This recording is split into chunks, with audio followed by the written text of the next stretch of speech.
Hey, this is Russ. Why am I not outside riding my bike? Whenever you see me just sitting here and talking to you, it's probably because the weather is not cooperative. Yeah. It's either too cold out there or it's raining.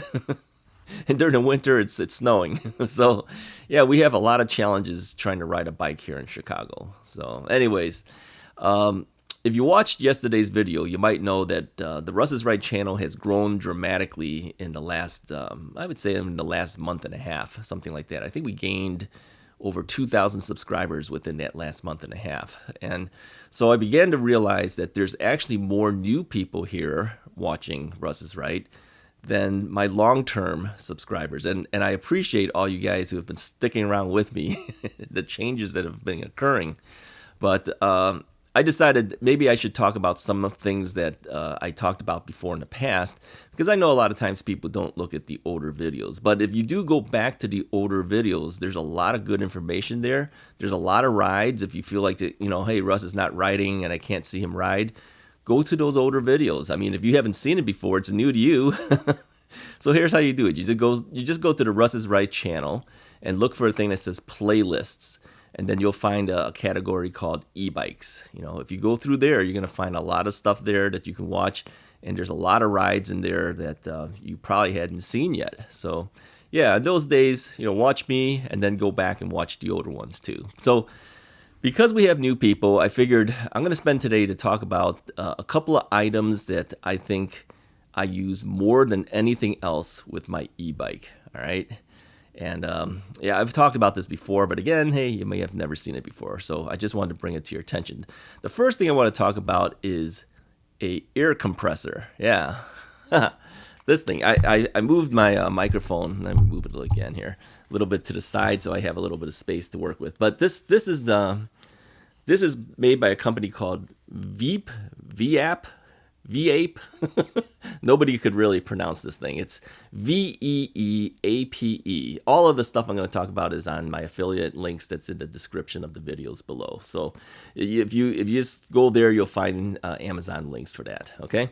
So let me show you how this works. You just turn this thing on, all right, and it'll basically give you information on the display screen.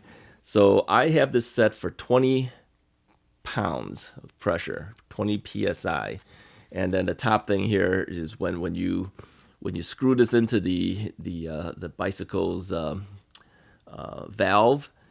It'll tell you what your current pressure is on the top reading here, and then the bottom one is where you want it to be. So let's say your tire pressure dropped to 18 pounds. It'll show that on the top, and then 20 pounds is where I wanted it to be at. And all you do is you push the button. Yeah, it's kind of noisy.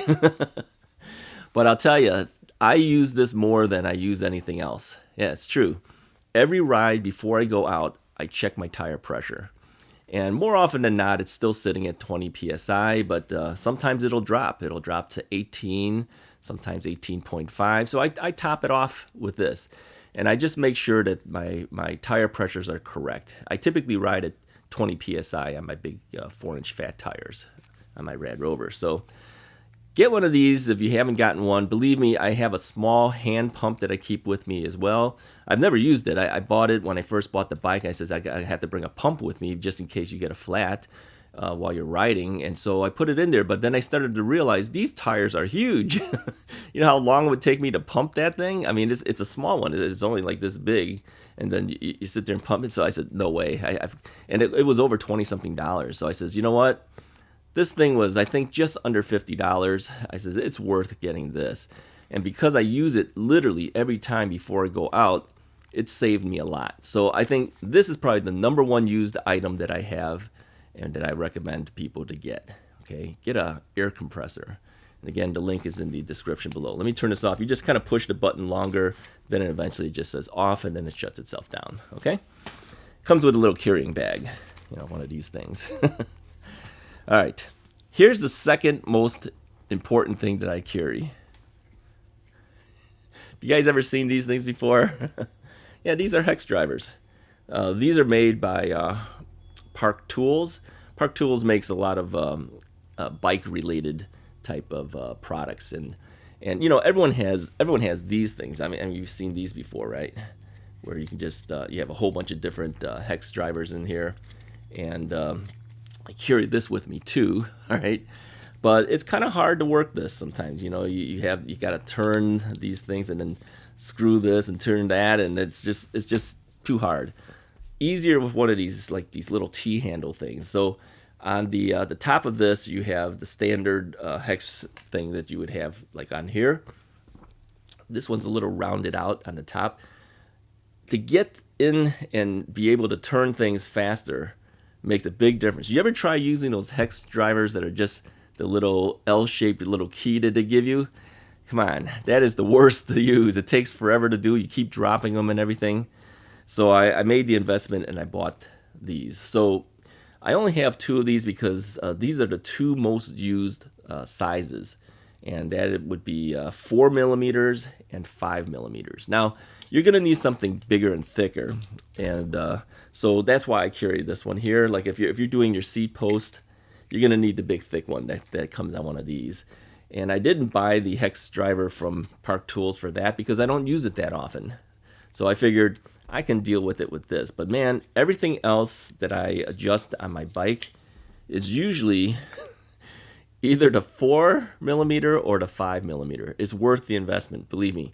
You know, I've bought so many odds and ends for my e-bike that, you know, it just kept driving up prices of my overall cost of running an e-bike. But I tell you, these have been lifesavers for me. I use it a lot.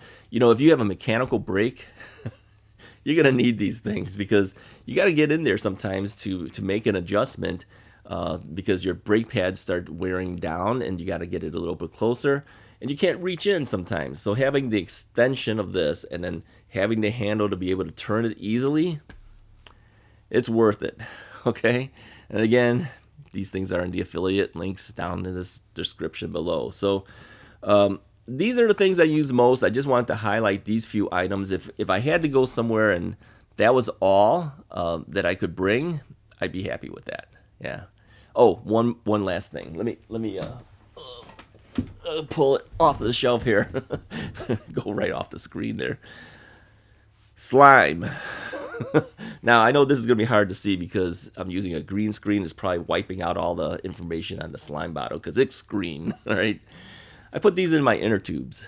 Now, slime is not necessarily the best stuff to use, all right? From various reports that I've seen, there's a product called Flat Out that seems to be better, all right? But I already have this in my bike, so, you know, it is what it is. I already put it in there. I'm fine with that.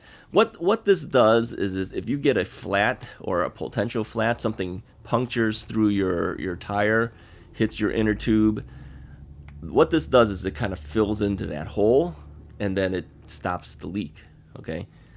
So they say. I mean, I've never had it happen yet, so I can't say that. And I've ridden at least 2,600 miles last year. Luckily, the way I ride, I don't have as much of a chance of getting a flat, I guess. You know, if you live in areas where there's thorns and all sorts of things on the trail that you ride, you're going to need some type of protection. So slime, okay? Better than slime from what I hear, Flat Out. All right, Flat Out. One more product that I heard too is a thing called armadillos. Okay, like armor, ARMOUR dash DILLOZ, I believe. Armadillos, like a armadillo. I've heard that's even better. All right. So, and I've seen some videos on YouTube where the guy just takes like I don't know if he used an ice pick or some type of thing. He just jabbed into this one wheel, which is like a single wheel skateboard, and he pulls it out and it just reseals. Now, I don't know how well it does on inner tubes. They say that it will work on the inner tubes as well. But to see that happening was amazing. So I think that might even be a better product than the Flat Out. I haven't tested the Flat Out. I haven't tested the armadillos. I have the slime in my wheels, but in my tires and my inner tubes, but I haven't tested that out because I haven't had a flat yet. So, you know, why do you need to carry all this stuff if you haven't even had a flat? Well, this is just in case you do get a flat, all right? So anyways, I just wanted to highlight a couple products for you today, just to let you know. And because of the fact that I can't go out and ride, yeah, that's the deal. But here's some good things to know. There will be a riding video on Saturday, so you want to watch Saturday's episode of Russ is Right. Anyways, if you like this video, go ahead and hit the like button, hit the subscribe button. I'll talk to you guys next time.